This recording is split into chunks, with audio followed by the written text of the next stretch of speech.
Let's get to Brad, shall we? Brad, welcome to the issues. Thank you. How can I help you, Brad?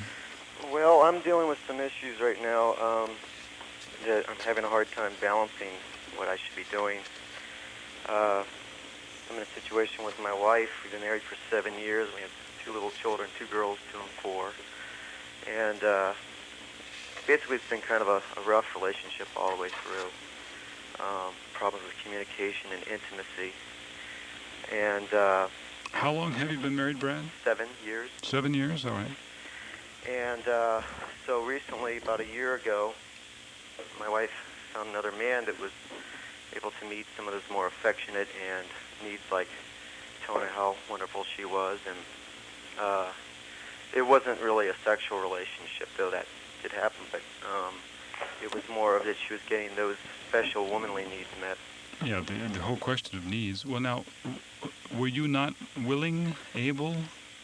Early on, I was very able, and there were a lot of problems with intimacy with her. She has a lot of problems dating back with other men, and I tried in a lot of different ways to meet her needs, and eventually I just really kind of gave up and got into other things like men and, getting together with the guys and fishing and different things. And what was so difficult in terms of meeting her needs?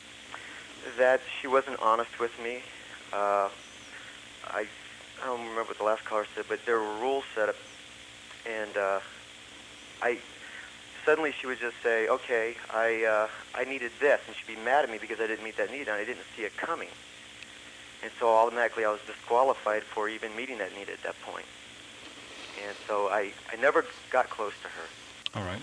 And your question to me today? Is that now she has basically chosen, she can't make decisions, and so I eventually got to a point after 5 months of working on this, I'm going to leave. And you decided you were going to leave? I was going to leave. I left the house. All right. And I kind of was looking at divorce as an option, and I let her know that. I didn't try to threaten her with that. I just said, I'm looking at this now. And she immediately went out and started dating her boyfriend and going to parties with him and really trying to, I guess she was feeling her oats, trying this thing out. Okay, and your question to me is? I do love her. I do want a restored marriage under God. We are Christians, which makes it kind of strange. And not really. Well, okay. On the one hand, I want to be a loving Christ-like husband. At the other hand, she is completely abusing me, and she's basically said, I don't want you to be my covering anymore. And okay, but again, you've got so much to talk about and so much background and history. Yeah. Just ask me your question.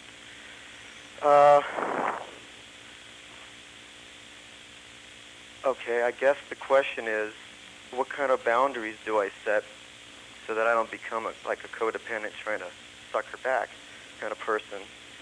Where do I draw the boundary lines for me to be a healthy individual, to get on with my own life, or to see things clearly? I guess I'm just caught in too much emotion. Yeah, I think there is so much emotion. I don't even think that's your question. I think you're being pressed into posing a question. I don't think you're ready for a question. I think that whatever the pain or the discomfort that you're feeling is so prominent that it's hard for you to formulate a plan. I think you want things to stop, and I think you want things to be different, but I don't think you have yet a plan in your mind or even a question, which is fine, and that's not a criticism. Yeah. I'm just saying that it may be a little early for that. Have you sought any counseling at all? Yes, I am seeking counseling. Are you in counseling or you're seeking it? Yes, I am. Uh-huh. I am in counseling. How many sessions? I've had about 7 or 8 sessions.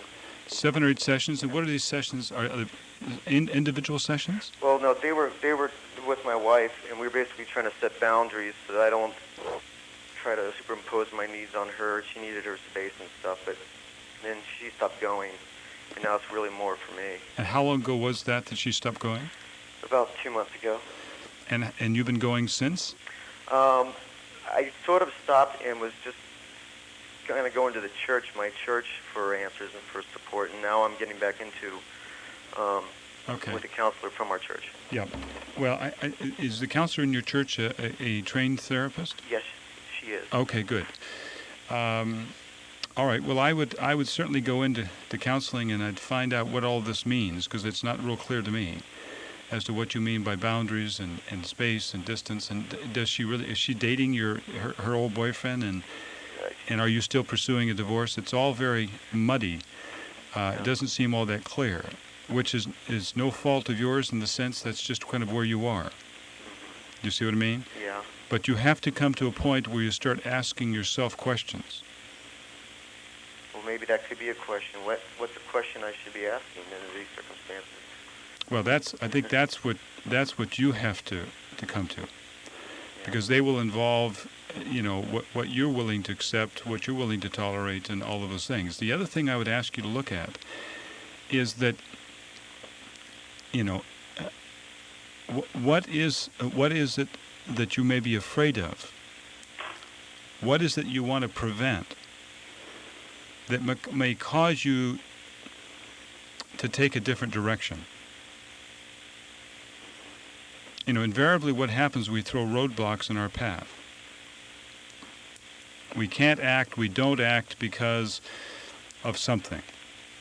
And it may be a whole list of somethings that don't allow us to take a certain action. You have to identify those things, because those things may turn out to be losses. I see. You see what I mean? Mm-hmm. There may be certain things that you would just do normally if it weren't for the kids, if it weren't for whatever. And you have to identify that with your counselor too, because those may be legitimate and they may not be legitimate. Sometimes we can hide behind these reasons why we can't. We hide behind them for other reasons. And I'd like you to know as many of the other reasons as possible. I was talking to an athlete the other night, one of the most gifted athletes in this particular athletic endeavor, this particular sport. One of the most gifted athletes, most highly recruited athlete in the country in this sport. And he wasn't doing much or anything with his ability. God had given him a gift, and yet there was some reason he wasn't pursuing it. And when I spoke to him, I said, "Tell me why you're not doing something." He says, "Well, I'm not motivated." Well, you can hide behind not being motivated. But underneath, as we continued to talk, we found out there was doubt, there was insecurity, there was fear. And what we have to do is we have to name those obstacles and see if there's not something else lurking around those things, and we have to become very familiar with those issues. So we find out why we're not moving ahead, what we fear losing, what this will mean in terms of a change in our life. You see, we empower other people as being very intimidating, controlling our lives and everything else, because we're afraid of losing something. I really let that happen for 7 years. Really.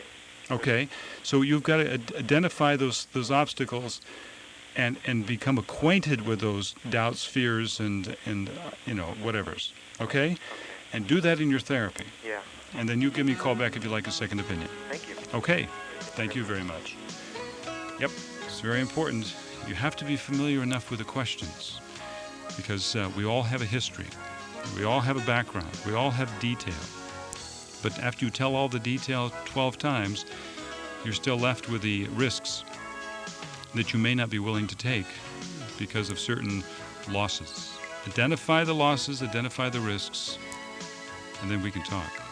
My name is John Jolliffe. We'll be back in just a minute with a few more questions on the issues of life.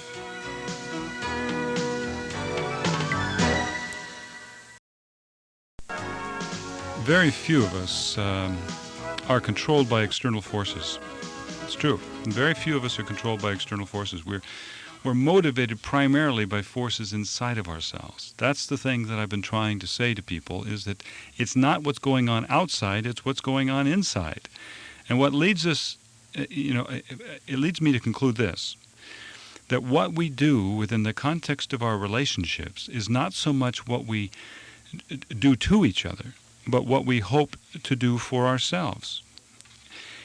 All needs, all very personal needs, are urgent in the sense that we quickly become aware of any of them that are not satisfied. And once aware, we have no choice but to attempt to satisfy that need. The question always is how are you going to do that? How are you going to do that? And one of the fascinating things about unattended needs that persist to the point of intolerability is that they begin to be separated from our awareness. Okay? They become separated from our awareness, so that we don't speak very intelligently about these needs. Because if the need is been unfulfilled for an extended period of time, it's just too painful. And so what we do is we cut off all awareness of this particular need. And then what we do, another fascinating thing, is that we relocate these sensations to other areas where either greater control or adequate relief can be provided. So therefore, unfulfilled needs tend to become disguised, and they find their attempted fulfillment through some symbolic satisfaction. And that's what typically happens with unfulfilled needs. They get satisfied in some symbolic form. It's a very fascinating subject, these needs and these wants. And I'm going to talk to you tonight at the Holiday Inn at 7 o'clock about wants and needs. I've got handouts for you. We're going to go and look at 3 particular strong needs that people talk about frequently in different ways. They talk about belonging, being a part of and associated with people. They also talk about the need of being worthy, of being valued. And we also talk about the need of competence. Those 3 needs seem to, I think, probably cause us more trouble than any other. Okay, 7 o'clock, Holiday Inn, right there on 405 Freeway in Lakewood Boulevard. Let's talk to, I believe it's Sam. Sam, welcome to the Issues of Life. How are you? Fine, thanks for being patient. Oh, it's okay. How can I help you, Sam? About 2 years ago, I have a Christian friend that appointed me as a godmother to her son's child, and she didn't ask me if I wanted to be, so... Well, how do you get appointed? Well, she said that it was God's, I don't know, something that God appointed me or something like that. So anyway, I felt this... Did you ask questions about this? I mean... No, I said that... God had this conversation with this woman and didn't bring you into it? I said that I wasn't ready and I didn't want the responsibility and I didn't want to, do it. She said, well, it's not your, choice. It's an appointment. And so I went out. I got the dress. I got everything. Wait. You got the dress? I got the dress for the little girl. I decided to do it because I thought that I better do this. Well, God told her. Well, I was appointed. That's the way I heard it. Well, when you're told certain things, do you ever ask questions about this? Well, when I ask and then people challenge my question, then I sort of back off and kind of think. Sort of? Yeah, no, I do back off. Okay. Okay. Kind of. So I went through the motions of this thing and. See, one of the great things that you can always ask people who push, and particularly when they start talking about God and what God did and God said, ask for chapters and verses. Yes, I don't do that. No, I know. Yeah. Okay, go ahead.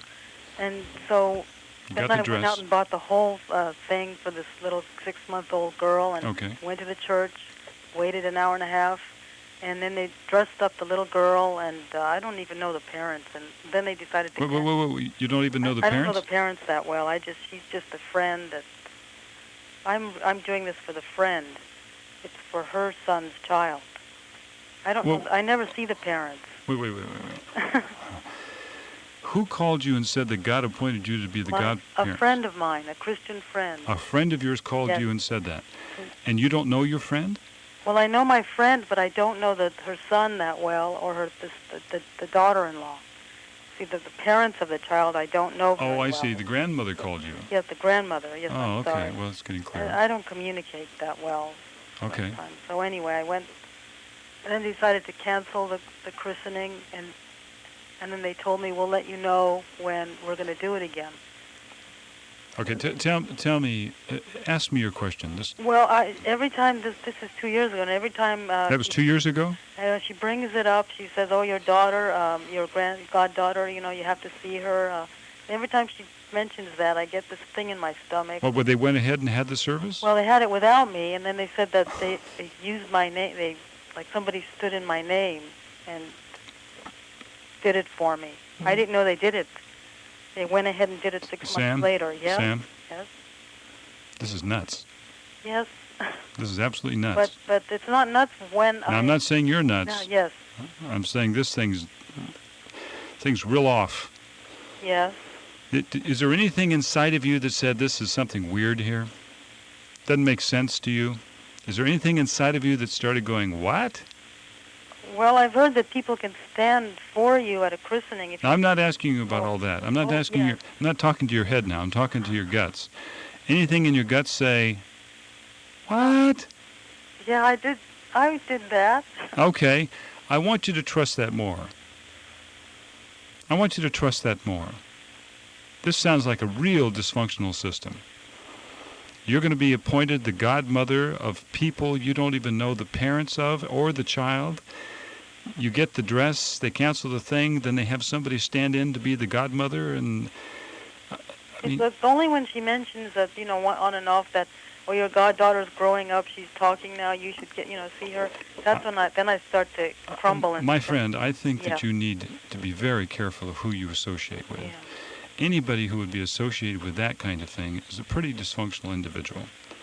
And what I mean by that is they may be wonderful people, but the point is that they don't ask enough questions and they just kind of follow the pressure. There's some kind of pressure, there's some kind of need here, there's some kind of something going on, and everybody just seems to kind of follow along and no one questions whether this makes sense and whether it's right or not. Listen, to be a godfather or godmother is an honor. What it basically says is that parents who care about the Christian faith or their particular faith have chosen you because you're well-versed, because of your life experience, and because of your knowledge base. You're better prepared to help this child learn about their faith, to learn about God. And perhaps if there were anything to happen to those parents, they might naturally choose you to replace them in terms of the learning and the training of this child in the things of God. But if you're not of that faith, or if you're not strong in that faith, and if you don't feel comfortable assuming the role of tutor, teacher, mentor, guide, then you should resign. You cannot be appointed to that position. There's no such thing as God told me that you were supposed to do this. Okay? Yes. But I think the bigger issue and the bigger question for you, and this is where I'd like you to think about and maybe get some help on, is that you cave in. When you want to ask a question, you don't trust yourself enough to do that. So I think that's a bigger problem. And if anybody challenges your question, then you cave in or give up. You have a sense of confusion in you, but you don't trust even to pursue that. And I think that's the greater issue. Okay? Okay. If you want to stay in line, we'll give you some good referrals, but I would suggest that you might want to do some work on that area. All right. Okay? Thank you. Thank you. Hold on. Yep. You ever heard of such a thing? I never have. Let's talk to Linda. Hello. Hello, Linda. Yeah, thank you. I really appreciate your show. Are you in a... You always seem to get to the heart of matter, and you give good advice. So okay. I'm looking forward to what you have to say. All right, good. Are you appointed anything, Linda? Pardon? Have you been appointed to any position? Oh, yes. Many times, but I've learned enough to say no sometimes. Okay, good. My situation is my mother is a widow about 3 years ago, and she was living alone quite a distance from us, and she has turned into a recluse, and we have recently moved her down closer to us, so she comes over here for dinner, and we're trying to draw her out. She's at the point where she's very timid, which is not like her at all, and she's withdrawn, depressed, very anxious, gets very nervous when you have to talk about any kind of business. How old is she? She's 80. She has a terrible time making any kind of decision for herself. Have you had her? Have you given her a psychiatric referral? No, I haven't. it wouldn't be a bad idea. I think so. It's not a bad idea. I'm in I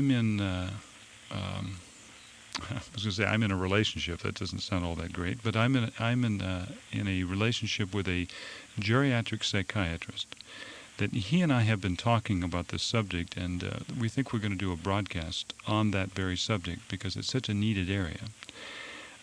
If you want to stay on the line, I'll give you his phone number at the commercial break, and you can give him a call and set up that psychiatric evaluation. I'm amazed as he and I talk together of how many elderly people really are being misdiagnosed and being missed. We just kind of think about it as being, well, they're just old, or they're tired, or they're just elderly, and people have these kinds of problems. And so we begin to just tolerate that, where there is medication, there is other kinds of treatments for the elderly, and some people are being misdiagnosed. And so I would love to give you his number and see if that wouldn't be of help to you. That would be great. Do you know what I'm saying? Yeah. And you can't treat the elderly and certain kind of organic or other kinds of problems that they might have, other issues. You can't just treat it with self-help books and seminars and tapes. No. Many times you have to call in the medical guys. Right. And see if there's not some kind of intervention that would be of help. Right. So stay on the line, and I'll talk to you on the commercial break, okay? Oh, thank you very much. You're sure welcome. Yep, very important. I think Dr. Schneider and I will do a program on that very, very important subject. I mean, we are all baby boomers and children of baby boomers, and we do have elderly parents. And so he and I have been talking about that very important need. So you stay with me. We're going to take a commercial break and come back and talk to you on some other issues of life. We've got a toll-free line available if you'd like, 1-800-4ISSUES. That's 1-800-447-7837. Stay with us. We've got a lot of program left on the next issue of life.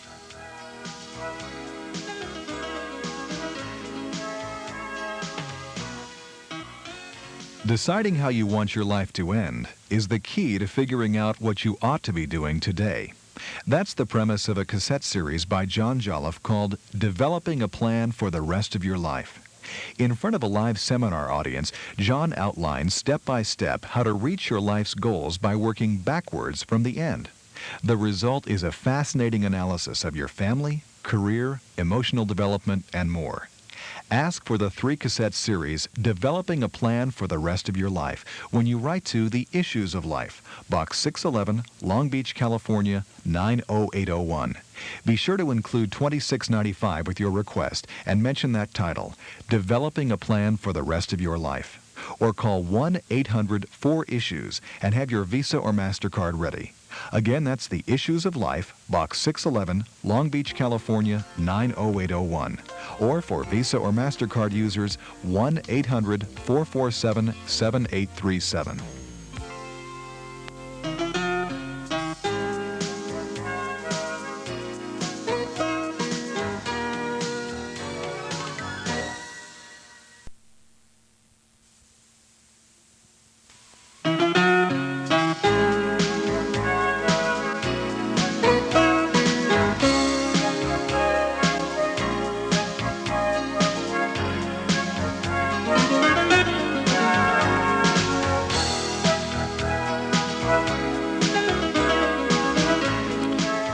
This is John Jolliffe, and we're speaking to Eva. Hello, Eva. Hi, John. Welcome to The Issues. Thank you. I need some of your advice.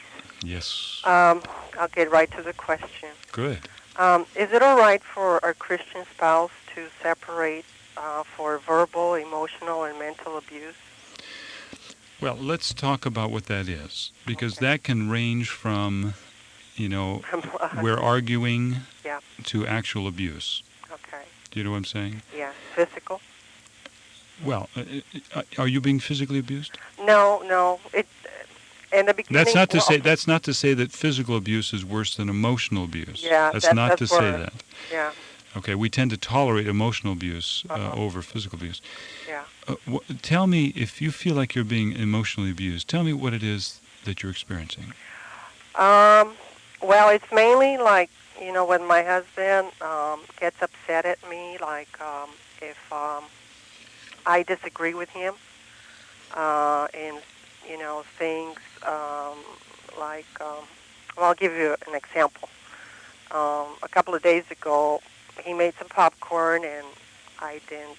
I tried it, but I didn't like it, and he wanted me to eat some more, and I said no, I don't like it. So then he gets upset, and then grabs the bowl and dumps it in the trash, and you know, among many other times, you know, that you know, he gets upset over little things. I would say that behavior, like if a child did it, I think that behavior invites a question. And I think that in a sense, he experiences this rebuff or rejection by you in a very personal way. And his behavior invites a question. What would the question be? From me? Yes. Like, well, I would say, why are you acting that way? Yeah, that's exactly right. You seem to be upset by my not wanting the popcorn. What is it? What is happening to you? How did you perceive of this? What are you thinking? How are you feeling? You see, in one sense, he's really begging for that. He's really saying, you know, I need somebody to ask me about what's happening. Because what he does is he shuts down. When he was rebuffed or whatever that triggered in him, he withdrew. And yet he leaked out and acted out rather than talked out. And so it begs the question, and the question is, what's happening?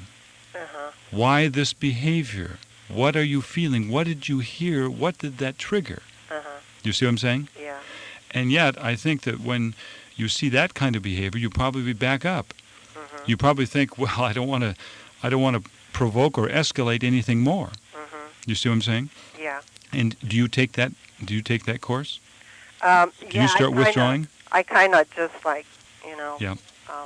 Okay. I'll say, well, why did you do that? And then he'll say, well, you didn't like it, blah, blah, blah. And then he, you know, dumps it or... Okay, but what I would say to you, and this takes a little different, this takes a little skill, but I'd like you to think this way.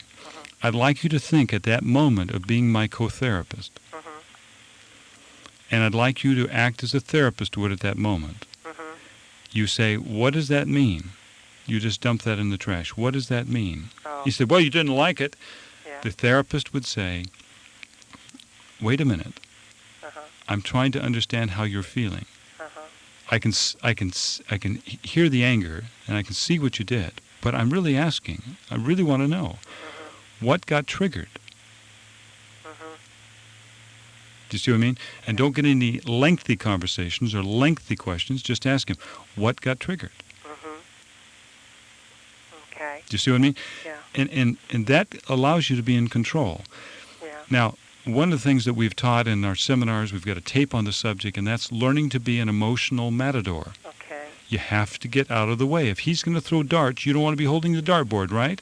No. Okay. We've been married 24 years, and you know, so it's just I'm like. Now, what's that related to? I mean, what's at that? the end of my rope. Okay. We got a 24-foot rope, right? Yeah. Okay. And I'm going, oh Lord, am I going? You know, I don't want to, you know, live another 24 years. Yeah. Before you ever separate. Christian or non-Christian. Yeah. Before you ever separate, you need to have a good counseling session with a counselor therapist, so that you can assess whether it's time. Some people do it prematurely. Yeah. They just don't want to have to do the next thing. Yeah. Or try some other things. They're just tired. 24 years of the same thing. We're at the end of our rope. We don't have the motivation, so they separate. Other people, so they separate too soon. Other people stay too long. Yeah. You know, the relationship is just absolutely wearing them down. Yeah. Their health is compromised. Yeah. You know, they're trying so hard to save the marriage that they really need to stop. Yeah. And they need a separation. They've stayed too long. Yeah, that's the way I feel. But before you ever separate, make sure you get good counsel. The Bible says where there's a multitude of counselors, there's wisdom. Plans aren't frustrated, and there's hope. And different people see separations differently. Some of them see separations as a rehearsal for a divorce. Other people see it as a chance to step back and take a look at the relationship and see if it has any value. See if we have to terminate the relationship in order to save the marriage. Because that relationship, that style of relating to one another is just not working. And sometimes the separation allows us to bring the bottom up that confronts everybody, because it's not going to be business as usual anymore. And we're going to take a step back and try to regain our energy, our strength, and get good counsel. You want to have a separation agreement before you ever separate. You need to have that drafted by your counselor, therapist, pastor. And you want to make sure that what has to change in order for reconciliation to be effective. You don't want to just reconcile because you're missing each other. Yeah. Lately what I've been doing is, I work a lot. I work in the mornings and the evenings. And I'm just avoiding going home. Yep. And so I just go and visit my relatives or my daughters. It's a very, very common scenario. Very common scenario. Stay on the line. We'll give you some good referrals in your area. Get in there. Let them assess and see if a separation is in order, in fact, all the things you've tried. Get a separation agreement if you have to separate, and get a good referral for your husband as well as yourself, so that you can do the work of reconciliation if it's appropriate. Okay? So don't leave. My trunk is full of my stuff. I understand. If you have to go stay someplace for the night, that's one thing. Make sure it's a safe place and somebody knows where you are. But in terms of a formal separation, you need to get counseling before you do that. Okay? Okay. Stay with me. Thank you. We'll give you a good referral. Very, very important, friends. I'm not a big one on separation, but I do believe it's important when it's important, and I think to do less is irresponsible. Because through separation, you sometimes can save a marriage. You may not be able to save the relationship, but maybe the relationship shouldn't be saved anyway. And listen to me, I'm making a distinction between a marriage and a relationship. In the course of a marriage, you may have any number of relationships. Please remember that. And some relationships serve the marriage, and others don't. Some relationships provide for a nurturing atmosphere for children to grow up and for you to grow up as well. Some relationships stifle everyone in its path. Okay. Let me remind you two things. One is that tonight we're going to be talking about needs and wants, some essential distinctions. We're going to talk about belonging, worth and value, competency, perfectionism. We're going to talk about a lot of kinds of things, and I'll have plenty of handouts for you that I think you'll find it educationally very helpful. It's $15 at the Holiday Inn at Lakewood Boulevard and the 405 Freeway. It's an inexpensive way of getting a lot of good help in a very short amount of time. 7 to 9 o'clock tonight. It's tonight. The other thing is I'd like to remind you of the broadcast. The broadcast is made available by people like you. People who find this a place where they can call for a second opinion, where they can call for help in the very time when they need it. Do support the Issues of Life, because it continues to support you in very practical ways. But we need your support. I can't tell you that strong enough. We do need your support, particularly at this time of year where everybody's making other decisions about Halloween candy and the Thanksgiving dinners and Christmas coming up. And for us to be there for you, you have to be there for us. So please. And please think of this as an opportunity. Don't think of it as another person asking for your support. Think of it as an opportunity to impact your community. I would love to be on every street corner with a crowd around as we talk about the value of relationships, the value of marriage, and not making impulsive decisions, and learning how to get out of the way, and all the things that we do talk about. The value of the family and the power of the family. It's a very powerful place, both positive and negative. But I want you to think about this as worthy of your investment. Write to me at the Post Office Box 611, Long Beach, California, 90801. My announcer will give you the address again, and we'll hope to see as many of you as we can tonight at 7 o'clock at the Holiday Inn in Long Beach Airport. The Issues of Life is a presentation of the Issues of Life Foundation, Box 611, Long Beach, California, 90801.